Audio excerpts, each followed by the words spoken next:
바로 2부 시작합니다. 그래서 이제 뭐 자한당 내에서는 후보가 이제 폭망했다. 대권 후보가 없다 이제. 황교안 날라가고 오세훈 날라가고 나경원 날라갔다 뭐 이런 얘기 하잖아요. 근데 애시당초 그 양반들이 무슨 대선 후보입니까? 국회의원도 제대로 못된 사람들인데. 그러니까 날라가는 건 당연한 거고요. 오세훈 씨는 서울시장 하다가 끝났고 나경원 씨는 서울시장 출마해서 되지도 못했고 황교안 씨는 이전 정부의 어떤 죄악을 그대로 안고 있는 사람입니다. 그냥 일회용 카드예요. 홍정욱이가 뭐 딸내미 이렇게 저기 호적에서 파내고 출마하면 모를까 그보다도 못한 상황입니다 지금. 아니 안철수 씨가 이제 안고 들어가면 다행이고 뭐 제가 보기엔 한번 앞으로 향후 1년 안에 안철수 씨하고 보수는 합하실 수 있을 것 같습니다. 예, 그렇게 보이고요. 두 번째 그러면 이제 그 민주당의 미래는 지금 어떻겠는가? 일단 친문이라고 하는 강력한 그룹이 존재합니다. 180석 안에는 친문도 있고 반문도 있습니다. 그런데 어쨌든 지금 이제 친문이라는 그룹이 뭉치고 있는데 문제는 이들이 과연 조국에게 호의적일까요?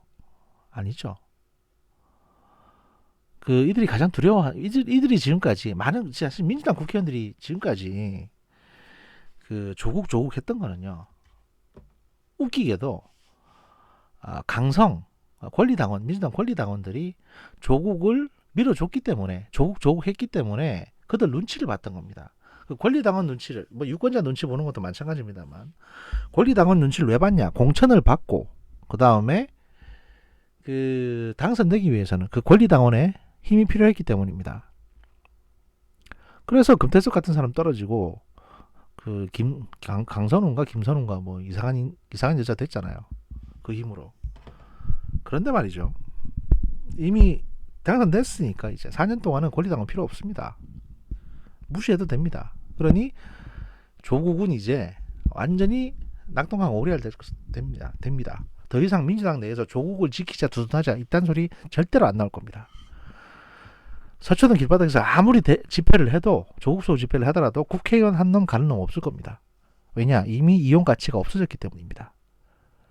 대통령조차 조국을 버렸는데 민주당 의원들이 미쳤다고 조국을 감쌉니까? 그들이 봐도 조국은 파렴치범이에요. 그가 저지른 범죄는 적나라합니다. 뭐그 술자리나 이런 데서 그 사람들 하는 얘기 들어보면요. 진짜 그뭐 보수보다 더 심하게 조국 욕합니다. 저 새끼 미친 새끼라고. 그러니까 그런 걸 여러분들이 모르시니까 그렇지. 저봐도 빤하거든요. 그 보통 사람들하고 지식이나 상식이 크게 다르지는 않습니다. 그래서 조국은 버려질 거고 윤석열 총장을 뭐 그럼 물러나라 뭐 이딴 식으로 말하는 철없는 분들이 계십니다. 그 심지어는 뭐 지금 민주당 내에도 지금 그런 분들이 몇 분 계시는데 일단 윤석열 총장은 임기가 내년 6월까지 보장되어 있는 사람입니다. 그러니 국회의원들이 아무리 지랄지랄 해도 못 물러냅니다. 게다가 말이죠. 지금 새롭게 당선된 사람들의 임기는 이제 아마 6월 1일부터 시작인데 올해 6월 1일부터 시작인데 당장 그 선거법 관련 수사들이 줄줄이 있거든요. 수사 대상자가 90명에 가깝습니다. 그중에 민주당 의원이 한 절반은 넘어가고요. 이 양반들이 겁대가리가 없이 윤석열을 몰아낼 수 있을 거라고 보십니까?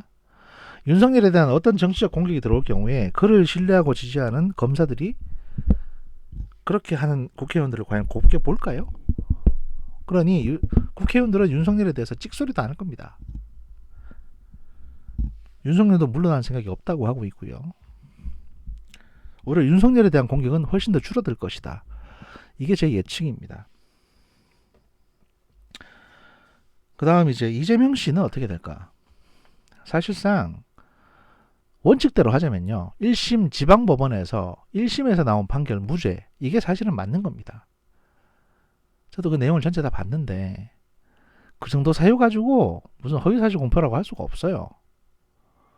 근데 조국 정국 들어서면서 약간 다운시켜놔야 될 필요가 있다고 생각했기 때문에 고등법원에서 유죄를 때린 겁니다. 좀 무리해서. 왜냐? 이재명 씨가 당시에 이제 조국 관련해서 핵폭탄을 터뜨린다 뭐 이런 얘기가 있었거든요.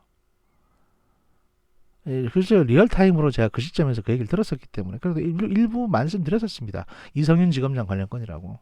이게 이재명 캠프에서 나온 얘기입니다, 사실.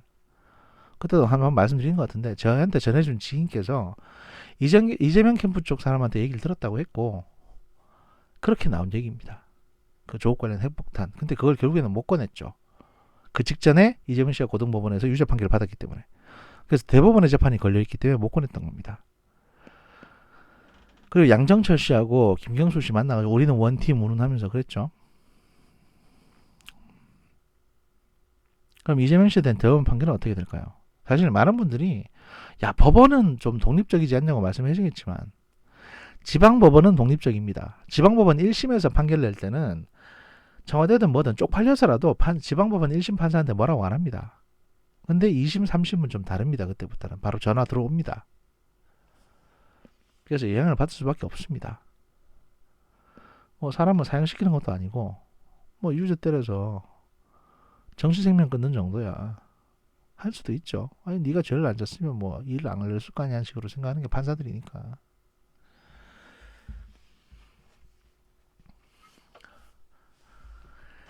제가 보기에 이재명 지금 민주당이 180석으로 대승을 했기 때문에 이낙연 씨도 곧 조만간 아마 공격을 받고 뭐 일개 그냥 국회의원으로 주저앉을 가능성이 큽니다. 또는 대선 후보 경선에 나오더라도 선택을 받지 못하고 그냥 주저앉게 될 겁니다. 실컷 이용만 당하겠죠. 그리고 친문 쪽에 다른 이제 대선 후보가 살아 있었다면 이번 선거에서 살아남았다면 사실 이재명 씨가 유죄 대법원에서 좀 좋은 결과를 받을 수도 있는데 문제는 친문 쪽에 대선 후보가 지금 다 죽어버렸습니다. 민주당도 마찬가지입니다. 제가 알기로 친문 쪽에서 밀고 있던 민주당 쪽 후보가 김영춘 전 장관이었습니다. 이 사람을 제2의 노무현으로 만들려고 했는데 지금 부산에서 낙선했습니다. 국회의원에 떨어져 버렸으니 대선 후보로 내기가 되게 힘들어졌습니다. 그리고 김두관은 당선이 아마 됐을 겁니다. 김두관 씨. 근데 김두관 같은 경우에는 문제가 많은 사람입니다. 일단 멍청하고요. 욕심이 많습니다. 제가 들은 바 예전에 한 2012년도쯤인가 그때 그런 일이 있었답니다. 이낙연 씨하고 김두관 씨하고 문재인 씨하고 뭐 여러 사람들 모여가지고 술 먹으면서 문재인 씨는 꼬박꼬박 졸고 있었는데 이낙연 씨가 이번에는 저 문 실장이 하고 후보를 그 다음에는 김두관 장관이 해라 라고 얘기했답니다. 그래서 김두관 씨가 그때 삐져가지고 막 툴툴 댔다고 그러더라고요. 근데 김두관 씨는 기본적으로 멍청한 사람이고요. 이번에도 지가 다져놓은 김포 버리고 경남 양산 을인가 와가지고 간신히 당선됐습니다. 그쪽으로 가라고 해서 간 건데 이런 사람 데리고 소위 말해서 대선에 나올 수는 없죠. 없습니다. 그럴 수는. 이자 같은 사람이 어떻게 대통령 선거가 나옵니까? 김두관은 근데 자기한테 달라고 요구를 할 겁니다. 그래서 놔두긴 할 텐데 그냥 일단 소외시켜 버릴 테고. 송영길이라고 있습니다. 인천에. 이 사람은 사실은 마음만 먹으면 저번에 이제 당대표 선거 나가서 2위 했죠. 2위 했었고 1위가 이해찬이었고 3위가 김진표였습니다. 송영길 씨 2위 했었고 호남 쪽이나 군민주당 계열이 송영길을 밀 수도 있습니다. 지금 이낙연 쪽에 몰려가 있는데 이낙연이 나가게 되면 송영길을 밀겠죠. 그래서 지금 그쪽 아이디어는 아마 군민주당계 추미애나 박영선이나 이런 사람들이 주축인 군민주당계 아이디어는 이거 같습니다. 이낙연을 대선 후보로 내고 송영길이 당권을 갖는다. 근데 친문들은 놀겠습니까? 당연히 그렇게 되면 군민주계가 장악을 하게 되는데 싫죠 그게. 왜냐 과거에 군민주계를 다 쫓아냈던 게 여루당의 이제 노무현 대통령 측근들 아닙니까? 그 사람들이 지금의 친문들이고요. 집단지도 체제. 그러니 아예 모르는 사람을 대선 후보로 올릴 수는 없고 이낙연, 송영길 다 어떻게든 견제를 하려고 들 겁니다. 그러면 앞으로 이제 이해찬 씨는 이제 사임할 거고 민주당의 새로운 당대표를 뽑아야 될 텐데 뭐 우상호니 이인영이니 이런 인간들이 또 기어 나오겠죠. 지가 할 거라고. 근데 송영길이 될 가능성도 있고 아니면 우상호가 될 가능성도 있습니다. 어쨌든 간에. 근데 그렇게 누가 되든 간에 근데 지금은 이제 대권 후보가 비어 있으니까 대권 후보 욕심낸다고 당대표로 놔두고 대권 후보로 또 기어 나올 수 있습니다. 우상호나 이인영 이런 인간들은. 임종석 얘기도 나오고 있는데요. 임종석이야말로 흠 많은 사람이고요. 선거 운은 졸라게 없는 사람입니다. 그런 인간은 그 인간은 친문이 아닙니다. 임종석은. 그래서 임종석은 친문의 대안이 될 수 없습니다. 그리고 원체 보수층한테 임종석은 그 인식이 안 좋습니다. 완전 상발갱이로 찍혀있기 때문에 안 됩니다. 그러면 누구냐 도대체. 추미애 씨가 은근히 기대하고 있습니다. 내가 친문들 손잡고 뭘 해줄 수 있지 않을까. 그래서 오버를 많이 했죠. 근데 친문도 추미애를 안 믿습니다. 왜냐면 노무현 대통령 탄핵시킨 게 추미애고 언제 배신할지 모르는 게 추미애였으니까요. 그리고 이제 능구렁이 정세균 국무총리 다음엔 아마 대통령 자리를 원할 겁니다. 정세균 씨 어영부영 차지하려고 들 텐데 친문들이 이거 놔둘 리가 없죠. 결국에는 생각해 보십시오. 지금 문재인 대통령은 카리스마 있는 정치인이 아닙니다. 거의 집단지도 체제의 꼭두각시 같은 노릇을 하고 있습니다. 다만 이제 얼굴은 좀 반반하니까 그걸로 내세워서 대통령을 시킨 겁니다. 그리고 그 후계자를 고민을 했던 거죠. 또 얼굴이 반반한 안희정이나 김경수, 안희정은 싫고 김경수 내보내려고 했었는데 김경수는 이제 감옥에 가야 될 상황입니다. 도저히 벗어날 수가 없어요. 지금 상황에서는. 운 좋게 집행유예를 맞아도요. 또는 운 좋게 무죄 판결을 받아도 이미 더 씌워져 있는 것을 지울 수가 없습니다. 그런 전력으로 출마했다가는 작살납니다. 그래서 김경수는 안 됩니다. 그러니 이재명을 살려둘 수는 없겠죠, 당연히. 왜냐하면 지금 상황에서 이재명이 가장 세기 때문에 민주당 내에서는 이재명을 제거해야 친문에서 다른 사람을 후보로 내세울 수 있는 겁니다. 만약에 이재명이랑 박원순이랑 싸운다고 생각해 보십시오. 누가 이길 것 같습니까? 이재명이 이깁니다. 하지만 그건 친문이 원하는 건 아니죠. 이재명은 결코 누군가의 꼭두각시가 될 사람은 아니니까요. 또 이재명이 내가 꼭두각시 돼줄게 하더라도 못 믿습니다. 언젠간 배신 때리고 칼질을 무자비하게 할 사람입니다. 이재명은. 그러니 이번 대법원에서 이재명 씨에 대해서는 아마 유죄 판결이 나올 가능성이 높습니다. 설사 무죄를 받는다고 하더라도 지금 이재명 씨가 그러니까 국회의원을 만들려고 했던 소위 이재명계 후보들 12~13명이 다 탈락해버렸습니다. 그래서 사실 이재명계는 거제당한 거나 마찬가지입니다. 지금. 그럼 한 사람 남습니다. 박원순. 박원순계 국회의원 15명 정도가 지금 당선이 됐습니다. 범박원순계라고 하는. 그래서 이제 그 사람 박원순이 어느 정도 세력 만드는 거는 용인해 줬습니다. 그리고 박원순은 임종석이 부시장으로 있으면서 어느 정도 커넥션이 있고요. 386도가 넓은 커넥션을 가지고 있고 친문 입장에서는 박원순에게 거래를 제안할 수 있습니다. 우리가 당신 대통령 후보로 밀어 올려 드릴 테니까 우리에게 충성을 다할 수 있냐, 우리가 하라는 대로 하시겠냐. 제가 보기에 박원순은 약속할 사람입니다. 서울시장 더 할 것도 아니고 이제 우리 대통령이 하나만 남았는데 생각해 보십시오. 그 덥수룩한 모양새로 안철수한테 가서 빌던 사람입니다. 서울시장 한 번만 시켜달라고. 대통령님들 못하겠습니까? 엎드려서 빌 수도 있는 사람입니다. 박원순은. 그러니 친문의 다음 선택은 박원순일 가능성이 높습니다. 적당히 어리숙하고 멍청하고 강단이 없어야 부려먹을 수 있으니까요. 수렴청정으로. 다만 얼굴이 문제인데 잘생기지 못한 게 문제인데 그냥 뭐 이미지 만들기 나름이죠. 가발을 씌워도 되고. 근데 민주당의 미래는 그렇게 갈 걸로 보입니다. 그래서 지금부터는 민주당은 이제 내전 시작이다. 이 모든 일들이 1년 안에 늦어도 1년 한 3~4개월 안에 끝이 날 겁니다. 왜냐면 그 다음부터 대선 경선에 들어가야 되니까. 그리고 이제 상대편인 보수 쪽에서 어떤 사람을 대선 후보로 올리느냐에 따라서 이 속도는 더 빨라질 수도 있고 더 늦어질 수도 있습니다. 제가 보기에 보수 쪽에서는 대안이 안철수밖에 없습니다. 지금은. 일단 익숙한 사람이고 대선 후보를 2번이나 했던 사람이니까 중도층이 고민하다가 안철수를 찍을 수 있습니다. 안철수도 문재인만큼이나 착하게 생긴 사람이거든요. 선해 보이는 이미지, 착해 보이는 이미지. 이게 강하기 때문에 어필을 할 수 있습니다. 잘만 꽃단장해서 뒤에서 보좌해주면.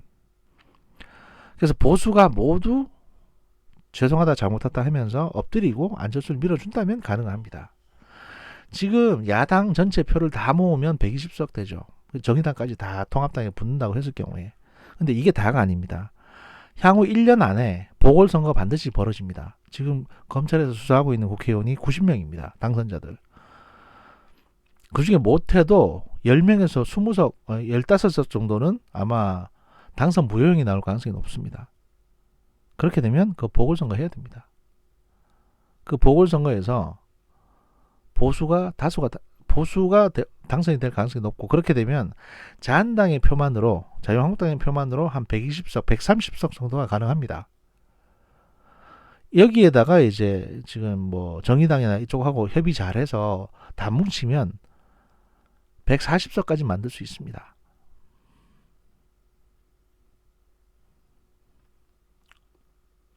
이렇게 되면 해볼만 하죠. 비등비등한 여당과 야당이 다시 붙는 겁니다. 저쪽은 박원순, 이쪽은 안철수. 이 그림이 가능한 겁니다. 그리고 문제는 민주당인데, 민주당에서 박원순을 밀어 올린다. 그렇게 되면 필연적으로 현 대통령인 문재인 대통령에 대한 격하 운동이 벌어질 수밖에 없습니다. 왜냐면 정치를 잘할 수가 없으니까. 지금 경제나 그렇고, 뭐 외교 상황, 안보 전반에 걸쳐 가지고 힘듭니다, 상당히. 그거는 뭐 외부에서 공격이 와서 힘든 게 아니라 현 집권층이 무능해서 그런 겁니다. 갑자기 국회의원이 당선됐다고 해서 유능해질 수는 없습니다. 무능한 거는 안 바뀝니다. 경험이 없고 아마추어리즘이 가득하기 때문에. 그러니 2년 동안 삽질할 건 뻔하고, 현 여당이 보수가 전략만 잘 짠다면 대선은 보수의 승리가 될 겁니다. 근데 과연 제 양반들이 그럴 수 있을까? 이게 의문이죠. 결론적으로 말씀드리면, 그 많은 부동층들은 당락을 갈랐던 게 부동층인데, 부동층으로 인한 표가 한 40석은 된 것 같습니다, 보니까.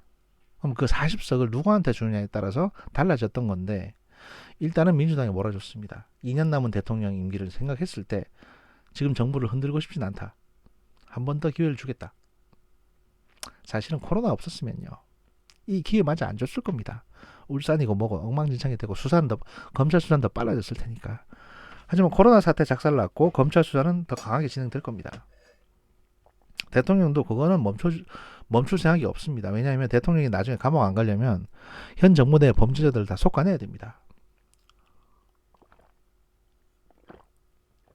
그러라고 윤석열을 앉혔던 거고요. 만약에 정부가 바뀌어서 검찰총장을 교체한다?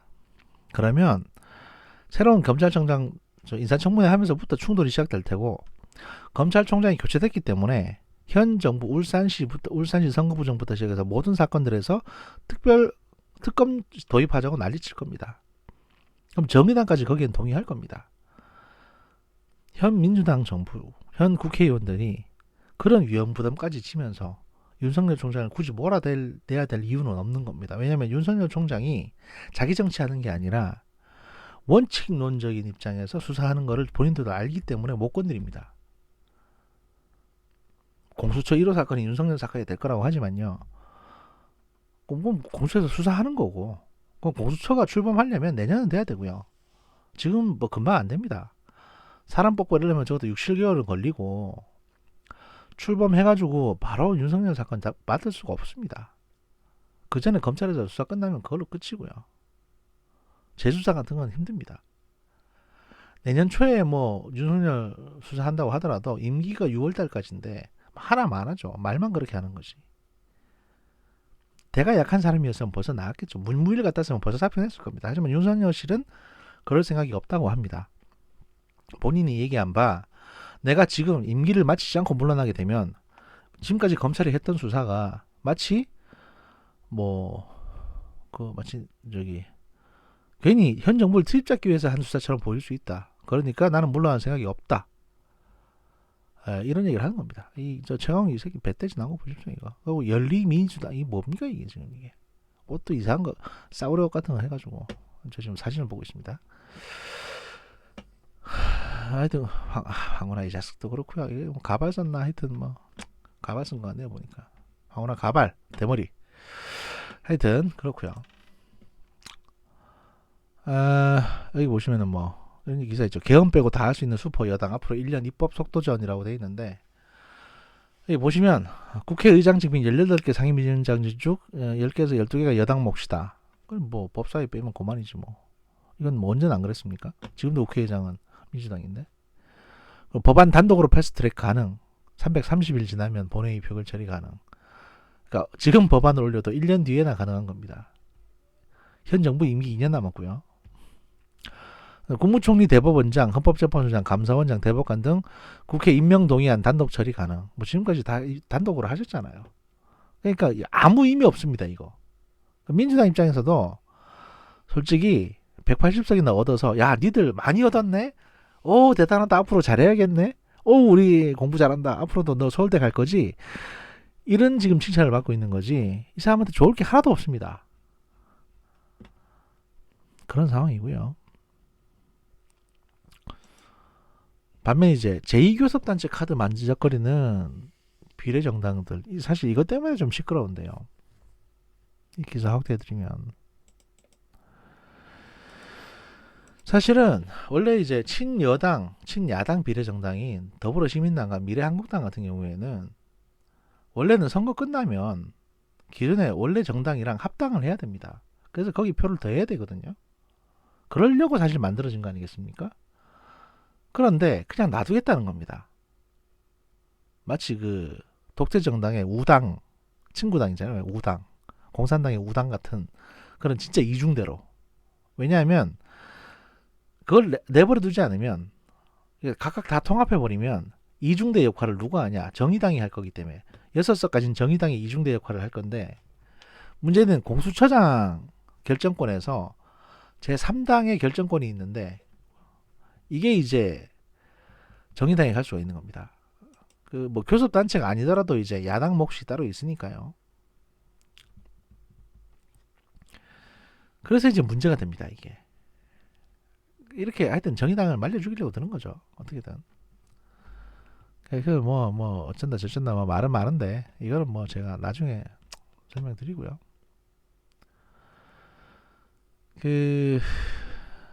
그리고 이제 나온 뉴스들이 몇 개 있죠. 뭐냐 그 고민정 당선되면 이제 100만 원 주겠다고 했다가 지금 못 주겠다. 이런 얘기가 지금 나오고 있다는 거죠. 이게 4월 17일 날 나온 기사입니다. 이것만 소개해드리고 제가 오늘 정문실을 마치려고 하는데요. 스텔스기 살 돈으로 공무원 연차 수당으로 재난지원금 준다는 내용입니다. 정부 총선 다음 날 소득 하위 70%만 재난지원금 주겠다. F-35 3천억, 해상작전헬기 2천억, 이지스함 1천억 삭감해가지고 그리고 공무원 연차 수당 3,900억 전액을 줄여서 이제 주겠다는 겁니다. 그 정부가 총선 다음 날인 16일 코로나 사태로 인한 긴급 재난지원금 지급을 위한 2차 추가 경정 예산안을 국회에 제출하면서 소득 하위 70%라는 지급 대상 기준을 그대로 유지했다고 합니다. 총선을 앞두고 여당인 더불어민주당은 그렇죠. 고민정 당선되면 전국민 지급을 약속했지만 정부가 이와 달리 기존 70% 입장을 유지한 것입니다. 바로 다음 날 공약을 어겼습니다. 홍남기 경제부총리 2차 추경안 발표하면서 추가적인 코로나 피해 지원을 위한 재정 여력 유지가 필요하고 해외에서도 선별적인 지원을 하고 있다는 점을 들어 전 국민 보편 지급에 반대를 했다고 합니다. 하지만 여당 요구에 따라 민주당 요구에 따라 국회 추경안 심의 과정에서 재난지원금이 소득 하위 70% 성별 지급에서 전 국민 보편 지급으로 바뀔 가능성도 있긴 합니다. 민주당은 이날도 4월 16일 날에도 전 국민에게 지원금을 다 주겠다고 했습니다. 이인영 민주당 원내대표도 최근 광진을 유세해서 고민정 후보를 당선시켜주면 저와 민주당은 100% 국민에게 긴급 재난지원금을 드리기 위해 전력을 다하겠다고 했었죠. 전 국민에게 재난지원금을 주려면 3조 원 가량의 재원이 더 필요한데 이 경우 국채 발행 외에는 재원을 마련할 방법이 없어 보입니다. 여당이 총선전 약속을 지키기 위해서 추경안을 심사 과정에서 정부의 반대에도 전국민 지급용 예산을 밀어붙일 가능성도 없지 않습니다. 그러나 기재부가 결사 반대를 하고 지금 막고 있습니다.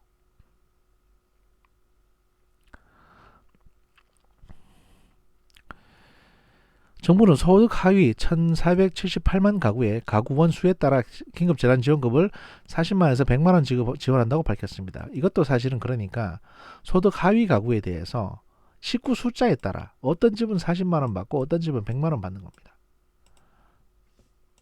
지난 3월에 낸 건강보험료가 가구원 수별 기준을 넘지 않으면 받을 수 있습니다. 근데 이제 이것도 금액 넘어가면 못 받는 거죠. 다만 아파트, 상가 등 보유한 부동산 가격의 총합이 공시지가세 기준 15억 원을 초과하는 경우에도 재난지원금을 지급하지 않는다. 이게 어제 나온 기사에는 9억 원을 넘어가면 안 된다고 또 나왔습니다. 그래서 아예 안 주겠다는 얘기죠, 그냥 중산층에는. 이자 배당금 금융소득이 연 2천만 원 이상인 경우에도 금융자산이 많은 것으로 보고 재난지원금을 주지 않기로 했다. 그러니까 주식이 좀 있어도 못 받는 겁니다. 금리연 1.6%의 보통 예금을 기준으로 하면 예금으로 12억 5천만 원을 보유한 경우다. 뭐 이런 사람은 사실 안 받아도 되긴 되겠죠. 대신 자영업자 등 건강보험 지역 가입자는 최근 소득이 급감한 경우 이를 증빙하는 자료를 제출해야 구제받을 수 있다. 그러니까 자영업자 중에 받으려면 증빙 자료를 제출해야 되는 겁니다. 지역 가입자는 지난달 건보료는 이제 2018년 소득을 기준으로 산정한 것이라 최근 코로나 사태로 인한 매출 감소 등을 반영하지 못한다는 문제가 있다. 자영업자는 카드사로부터 매출액이 입금된 통장 사본, 매출 관리 시스템상 자료를 제출해서 소득 감소를 인정받을 수 있다. 근데 이렇게 되면 아마 탈세의 문제도 노출될 가능성이 높습니다. 왜냐하면 이제 매출액이 입금된 사본이나 매출 관리 시스템상 자료에는 현금 매출도 다 포함되어 있을 거니까.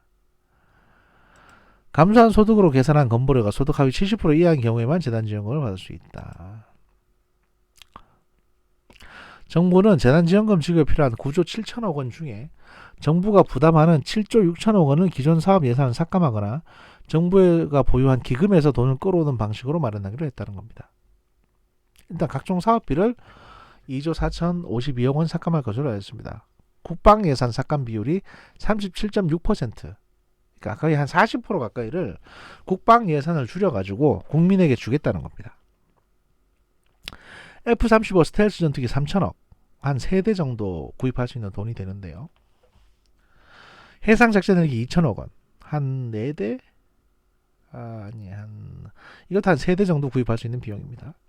광개토 3 이지스 구축함 사업 1천억 원 등이 포함됐다고 합니다. 광개토 3 구축함은 한 1년 정도 취역이 늦춰지겠네요. 그러니까.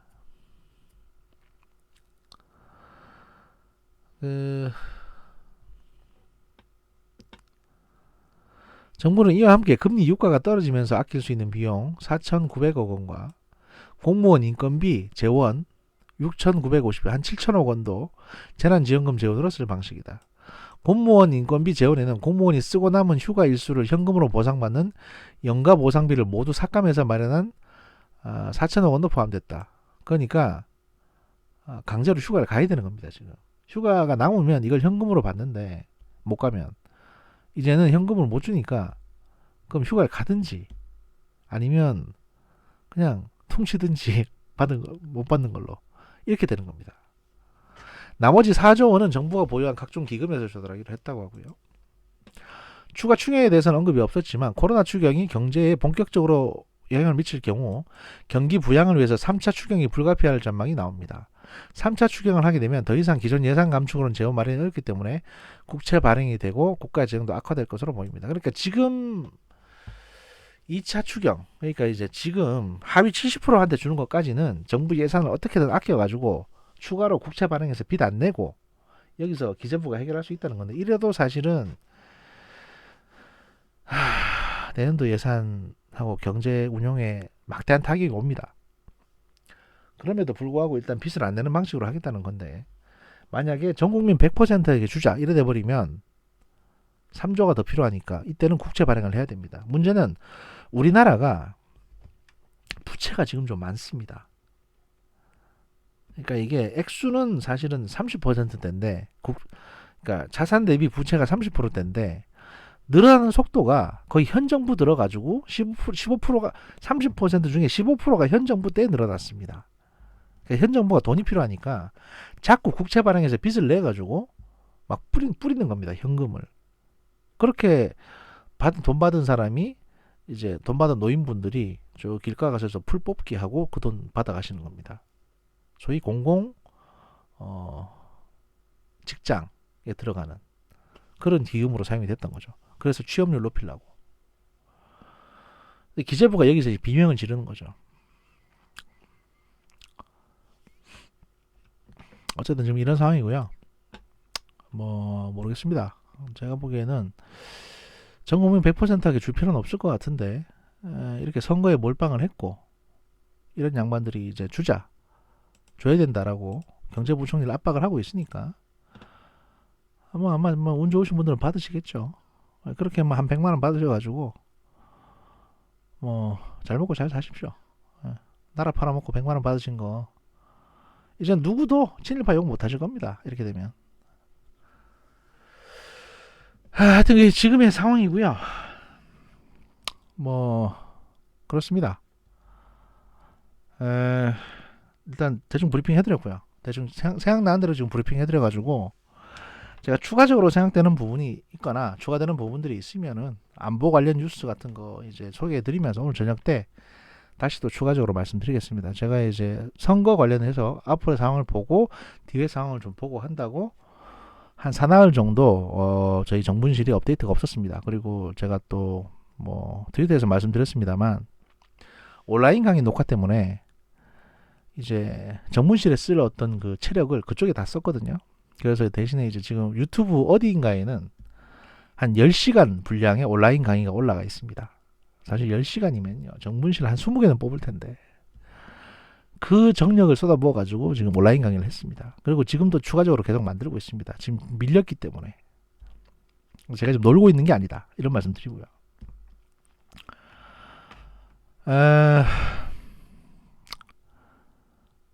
뭐 정분실은 내일도 한 걸음 더 들어가겠습니다. 여러분과 늘 함께하는 정분실이 되겠습니다. 감사합니다. 그리고요. 제가 중대한 결단을 하나 했습니다. 일단 제가 상황을 쭉 보니까 유튜브로는 돈 벌기가 어려울 것 같습니다.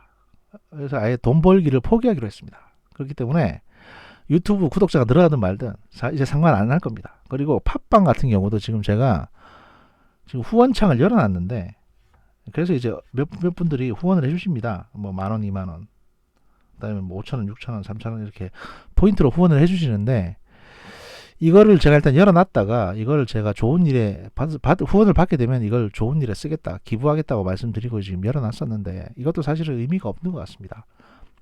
돈 안 받겠다고 했으니까 안 받는 게 맞죠, 그죠? 그래서 그 팟빵 후원창도 오늘부로 제가 닫아버릴 겁니다. 후원을 못 하게끔.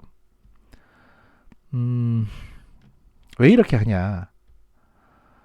일단은 제가 하고 싶은 얘기를 하려면 어디에든 기대면 안 됩니다.